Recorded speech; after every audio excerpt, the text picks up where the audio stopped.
Good day everyone, my name is Jonalyn S. Lubrino. I'm reporter from Group 8. My topic is Chapter 5 Recall. First is Section 71, Elections on Recall. Upon the filing of a valid resolutions or petitions for recall with the appropriate local office of the COMELEC, the commissions or its duly authorized representatives shall set the date of the elections on recall, which shall not be later than 30 days after the filing of the resolutions or petitions for recall in the case of the barangay, city, or municipal officials, and the 45 days in the case of provincial officials. Elections on recall. Sa section na ito, sinasabi lang na kapag may valid recall laban sa isang elected officials, trabaho ng COMELEC na mag-set ng elections date para malaman kung tatanggalin ba siya o hindi. At hindi rin pwedeng patagalin, fixed and time limit nito. 30 days kung ang officials ng barangay, municipal o city, level 45 days kung provincials level.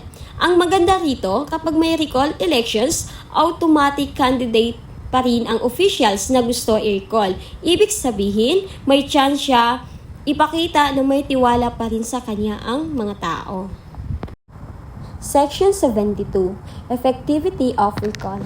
The recall of an elective local official shall be effective only upon the elections and proclamations of a successor in the person of the candidate receiving the highest number of vote cast during the elections on recall. Effectivity of recall. Dito naman, hindi ka matatanggal kahit may recall unless may nanalo na kapalit mo. Kung yung officials na gusto i-recall ay nanalo ulit sa recall elections, ibig sabihin, nire-remind lang ng section na ito na may tiwala pa rin ng tao sa kanya, kaya magpapatuloy siya sa pwesto. Pero kung may ibang kandidato ang nanalo, siya ang magiging bagong officials. Ibig sabihin, recall is not automatically removal. Dadaan sa desisyon ng mga tao. Section 73. Prohibitions from resignations. The elective local official sought to be in recall shall not be allowed to resign while the recall progress is in progress. Prohibitions from resignations. Sa section na ito, kapag may ongoing recall process, hindi pwedeng mag-resign ng officials para hindi siya makaiwas sa proseso, kasi kung papayagan ang resignations during recall, pwede niyang takasan ng issue at iwasan ang pagharap sa will ng voters. For example, kapag may recall laban sa isang councilor, hindi siya pwedeng mag-resign para makatakas. Kailangan niyang hayaan na ang mga tao ang magdesisyon sa botohan. Section 74. Limitations on recall. Any elective local officials may be the subject of recall elections only once during his terms of office for loss of confidence. No recall shall take place with 1 year from the date of officials' assumptions to office or 1 year immediately preceding a regular local elections. Limitations on recall. May dalawang limit dito. First is, isang beses lang pwedeng mag-recall ang officials sa isang terms para hindi maging abusive o paulit-ulit ang recall laban sa isang tao.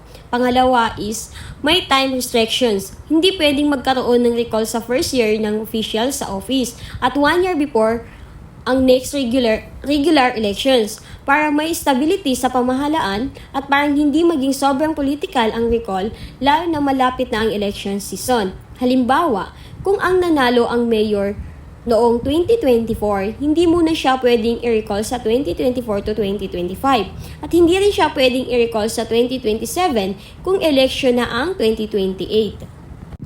Last is Section 75, Expenses Incident to Recall Elections. All expenses incident to recall elections shall be borne by the COMELEC. Expenses for recall elections.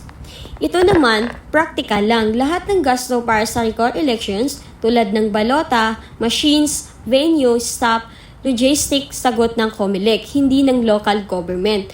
May nakalaang talagang contingency fund na national's budget para dito. Ibig sabihin, ang recall ay hindi financial burden ng barangay, municipality, city o province na may recall. National fund ito. Bakit? Para hindi matakot ang mga tao na mag-recall dahil sa gastos at para hindi ma-pressure ang local government na maglabas ng pera. Assalamualaikum. My topic is all about human resources and development. Section 76. Organizational structure and staffing pattern. Every local government unit shall design and implement its own organizational structure and staffing pattern, considering service requirements and financial capability, subject to the Civil Service Commission standards. Pag sinabing organizational structure, ito ay tumutukoy sa kung paano inaayos ng isang organization ang mga tao, roles, and tasks upang ma-achieve ang mga goals nito. While staffing pattern naman ay involve ang finding, choosing, training, developing, and keeping workers upang gampanan ang mga gawain at tungkulin na kinakailangan para mapatakbo ang isang organization. Section 77. Responsibility for the human resources and development. The Chief Executive is responsible for the HR and development, talking or personal actions in line with the Civil Service Law. Ma-employ emergency casual labor for the local projects via job orders, sangguniang approval, without Civil Service Commission approval, employment limited to 6 months. Ito ay nagsasaad na ang states that the Chief Executive for the every local government unit ay responsible para sa human resources and development sa kanilang unit. Ang Chief Executive ay kinakailangan gawin ang lahat ng aksyon sa personal in accordance sa mga constitutional provision sa civil service, pertinence law, and rules and regulation, including policies, guidelines, and standards set by the Civil Service Commission. Sinasabi rin sa section na ang local chief executive ay maaaring gumamit ng mga emergency o casual na employees or laborers na binabayaran sa daily na sahod o piece work base at kinuha sa pamamagitan ng mga job order para sa mga local na project na authorized by the sangguniang concern nang hindi nangangailangan ng pag-aproba o pagpapatunay na Civil Service Commission. However, ang panahon ng pagtatrabaho para sa mga emergency o casual na laborers ay hindi maaaring lumampas sa 6 na buwan. Section 78. Civil Service Law, Rules and Regulation, and other related issuances. All HR matter in the local government's units are governed by Civil Service Law and related issuances.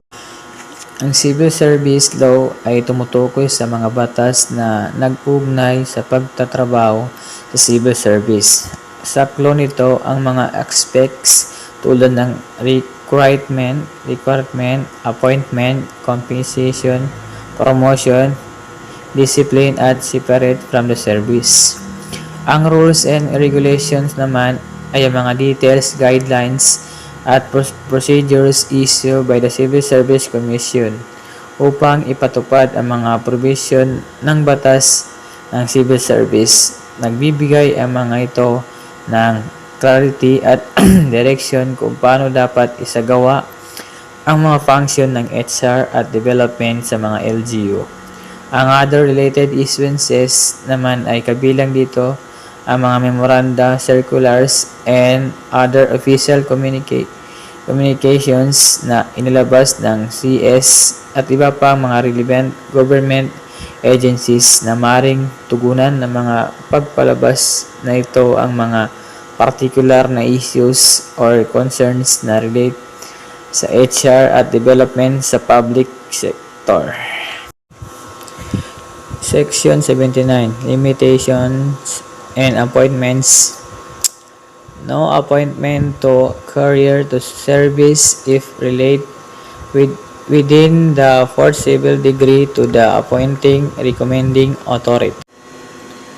Ang section na ito ay naglalagay ng mga restrictions on appointments to career service positions. Especially, pinagbabawal nito ang pag-appoint ng mga individual na may relasyon sa loob ng ika-4 na antas, pagiging kamag-anak, sa dugo o sa pamamagitan ng kasal, sa appointing or recommending authority. Ito ay upang maiwasan ang mga nepotism at tiyakin ang pagiging patas sa proseso ng pagpili. Section 80. Public Notice of Vacancy.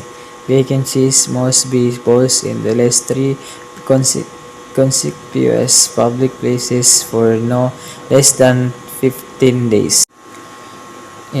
Inaatasan ng seksyon na ito na ang lahat ng bakanting posisyon sa loob ng local na pamahalaan ay dapat ipaalam sa publiko.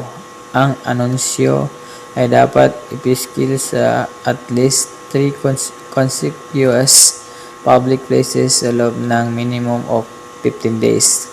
Tinitiyak nito na ang transparency at nagbibigay ng pantay na opportunity para sa mga qualified individuals na mag-apply.